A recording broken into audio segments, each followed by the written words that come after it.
I saw my dad cheat on my mom with a girl my age and I can't keep this secret any longer.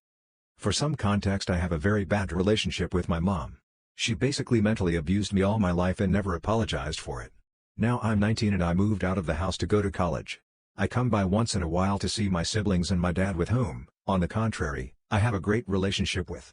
For example, he was the only one who supported me when I decided to study arts instead of medicine like my mom wanted me to. He was also here for me when I had some traumatic events recently. To only name a few. But about a week ago I saw something that completely destroyed the image I had of him. So last weekend I wanted to surprise my little sister before her birthday, so I came home without telling anyone. I still have the keys, so I didn't knock or ring and went straight into the house. I knew my mom was at work because her car wasn't here, but my dad's car was, so I was excited to see him again after several weeks. I arrived in the living room and heard some noise upstairs, so I went there hoping to see my dad. But the closer I was getting to the bedrooms, the more I realized that the noise I was hearing were actually female moanings. I was so embarrassed and first thought it was just him and my mom, but then I realized the voice actually sounded really young. It was not the voice of someone in their 40s. I hid in my sister's bedroom until they left. I quickly saw the girl and yes, she did look very young. 18, I would say. Not less, I hope. When the house was empty, I went downstairs and saw my mom entered the house. After asking her where she was, at work, I realized what my dad was actually doing. To be honest, I don't really care about the cheating part. I think what disgusts me the most from him is this girl age. Like, he is 51. How could he do that? And even though I don't really like my mom, I feel bad for her. This secret is getting heavy to carry. What should I do? Should I confront him first or tell my mom everything? My best friend Horny called me and my fiancé answered. My, F24, best friend T, M26, and I have been friends for 3 years. We met online right before COVID shutdowns. We had met on Tinder before I realized I'm a lesbian. We quickly realized we would be better off as friends and stayed that way since. He and I live about an hour and a half away from each other, so Snapchat and text is how we communicate 99% of the time. We mainly talk about sports, movies, and video games. Throughout the years, we also talked about dates and shit we've been on. He was the first to know when I bought an engagement ring for my fiancée, J, F24.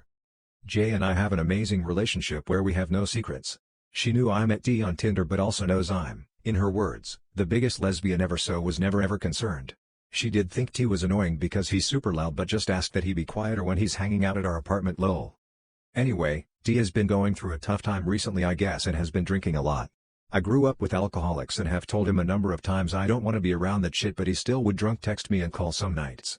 Most of the time, it's just an I love you man text.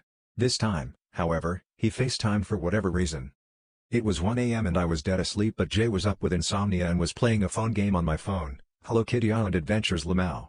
She knows D struggles with depression and has been suicidal before, so she panicked when he called. She did not want to talk to him but picked up because if he needed someone, she would never forgive herself. T was wasted. He asked where I was, so Jay told him. He then started telling her how beautiful I am and how beautiful she is, and then started asking who dicks down to. She was disgusted obviously and didn't give him much of a response.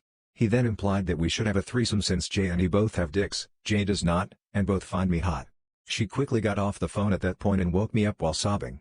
They had never even been left in a room alone together before this. T was supposed to be my best man. T was someone I thought I could trust wholeheartedly. I'm so beyond angry and so sad for the relationship he killed with one 9-minute FaceTime. He was so drunk that he didn't remember any of it the next day. I just feel sick. I agreed to marrying someone else because my boyfriend disappeared.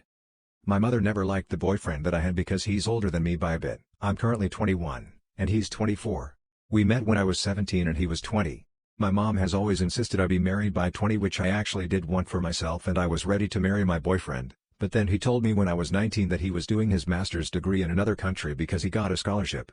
He left and for a few months we had correspondence, but they got shorter and shorter and he disappeared. We never broke up properly and I've since met a man my mother introduced me to and we just got engaged.